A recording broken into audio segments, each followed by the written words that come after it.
जय श्री राम सभी दर्शकों को। आइए जानते हैं कि नंद बाबा झोपड़ी में रहते थे कि महल में रहते। कुछ लोग तो शायद यही चर्चा करते हैं कि नंद बाबा तो वाले थे, झोपड़ी में रहते होंगे। लेकिन नंद बाबा का ऐश्वर्य क्या था वो आप सुनिए। नंद बाबा जब पूर्व काल में जब तपस्या किया था तो धारा नाम की उनकी पत्नी यशोदा और गोप नाम के उनका नाम गोप था, वो वसु थे। वसु उनको कहते हैं जैसे कुबेर के जो भी हैं, ये 8 जो उनके परिचायक हैं इनको अष्टवसु कहा गया। तो कुबेर क्या निर्धन होंगे? कुबेर के समान जो कुबेर की सब लोग स्तुति करता है, पूजा करता है कि हमें धन दो, हमें धन दो, उनके ये सहायक परिचालक थे, तो वो साधारण होंगे।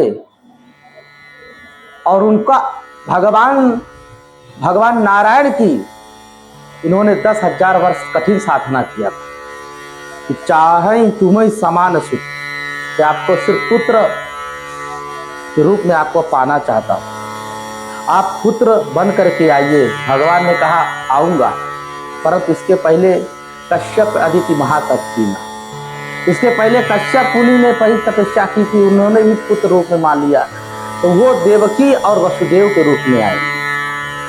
यानी कि देवकी माता की भी बड़ी साधना थी, 60,000 वर्ष की तपस्या थी पूर्व जन्म में। कश्यप अदिति महातप, यानी कश्यप महाराज और अदिति जो थी, जो देवकी बनकर के आई। भगवान जब लीला अवतरण करते हैं मृत्युलोक में तो सब लोग कश्यप देवता ही हैं, इनसे ही समस्त संसार बसा हुआ है। तो उस समय नंद बाबा का जो ऐश्वर्य है वो भागवत पुराण में वर्णन है कि 8 सिद्धि, जब इनके कोई भी मन में कामना होती थी सिद्धियां आ जाती थी देने के लिए। तो आप सोचिए, इनके जो महल थे, महल में इनके मड़ियों से खंबे बने थे, जो ये फर्श होती हैं जमीन की, ये पन्ना हीरा इत्यादि का फर्श बनते थे। इतना बड़ा ईश्वर था। धन इतना था कि धन की हम तुलना करेंगे कि हाँ धन कितना होगा, हम संख्या नाप करेंगे कि कितना धन होगा। अरे जब भगवान मथुरा से सीधा गोकुल पहुंचे, नंद बाबा को भान हो गया, उनकी बहन सुनंदा ने अवगत कराया कि पुत्र हो गए, पुत्र हो गए, पुत्र हो गए।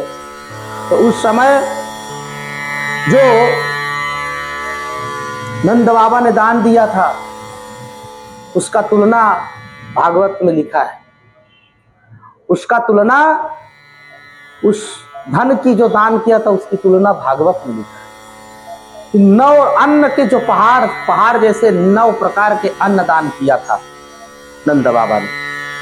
जो रत्न होते थे, रत्न मड़ियों पहाड़ के बराबर 9 रत्न दान किए, सोना चांदी इत्यादि। और दूसरा 1 लाख गाय दान की थी नंद बाबा ने, 1 लाख गाय दान की। जबकि उनके पास 9 लाख गाय थी, फिर भी उस नंद बाबा ने 1 लाख गाय दान दिया। तो इस प्रकार से नंद बाबा का ऐश्वर्य था, यानी उतना ही उदार थे वो। जब उदार हृदय होता है तो आनंद उसी में निवास करता है। हमारे मन में जब कृपणता होता है परोपकार के लिए, स्वयं के स्वार्थ के लिए जब हम भसीभूत हो जाते हैं, खब्बू बन जाते हैं, तो वो आनंद निकल जाता है। इसीलिए नंद का नाम है भगनंद, इसीलिए उनका नाम पड़ा कि उदार मना थे, उनके हृदय में आनंद उमड़ता था, दान परोपकारी थे, इसीलिए भगवान उनके यहाँ आए। जब भगवान उनके यहाँ आएंगे तो वो झोपड़ी में रहेंगे, वो साधारण व्यक्ति रहेंगे। दूध दही का भंडार, नदियां, रत्नों का भंडार, ऐश्वर्य का भंडार, जब भगवान जिसके जहां पर पग पग भगवान अपना कदम रखेंगे, अष्ट सिद्ध नवनिधि जितना भी प्रकार की माया ऐश्वर्य है, भगवान के चरण चूमते हुए चलेंगी, नंदवत करते हुए चलेंगी। नंद बाबा का इतना महान ऐश्वर्य था, कुबेर आदि देवता लज्जित हो जाते थे, नंद बाबा की स्तुति करते थे, वाह नंद वाह, क्या तुमने तपस्या किया है, और उस तपस्या से आज तुमने इतना बड़ा सुख जो पाया है। सब देवता लोग नंद बाबा की बड़ाई करते थे। तो इतना बड़ा ईश्वर है। हम लोग कभी कभी जानते कि अरे नंद बाबा तो साधारण ग्वाले रहेंगे, नहीं नहीं नहीं, ये कभी भूल मत करिए।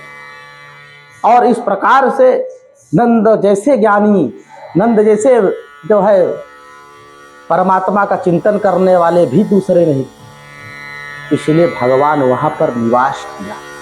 इसीलिए गोविंद साक्षात नंद अपनी लीला के माध्यम से नंद बाबा को हर्षित किया। नंद बाबा को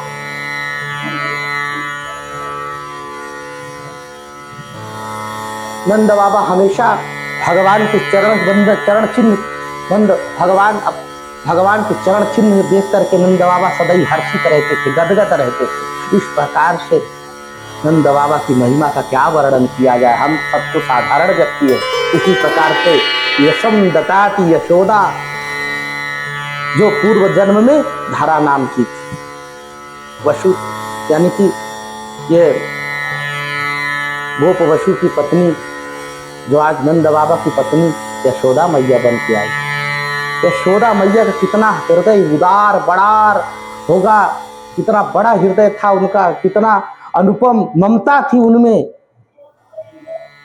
इस प्रकार से हर पल भगवान कृष्ण प्रेम में रहती थी, कृष्ण के हर चिंतन में हमेशा हर पल ऐसा कोई पल ना हो कि वो पल चला गया हो कि जो भगवान के ध्यान और चिंतन में न गया हो।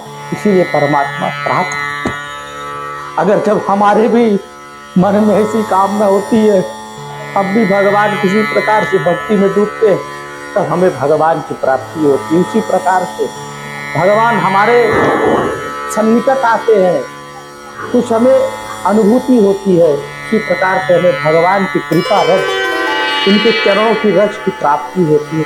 भगवान की भक्ति प्राप्त करना सहज नहीं है, परंतु ऐसे मुश्किल भी नहीं है, इतना बड़ा महान कार्य भी नहीं है कि भगवान की भक्ति ना प्राप्त हो सके और अपने जीवन का उद्धार हम ना कर सके, अपने मनोकामनाओं की तृप्ति ना कर सके, और अपने मनोकामनाओं की तृप्ति करके हम परम धाम को ना प्राप्त कर सके, यानी गोविंद को ना प्राप्त कर सके। ऐसा कोई कार्य मुश्किल हो ही नहीं सकता। तो आज के विश्लेषण में बस इतना ही आपको निवेदन किया। आप इसको जरूर सुनिएगा, आपको जैसा लगे तो ऐसा सीधा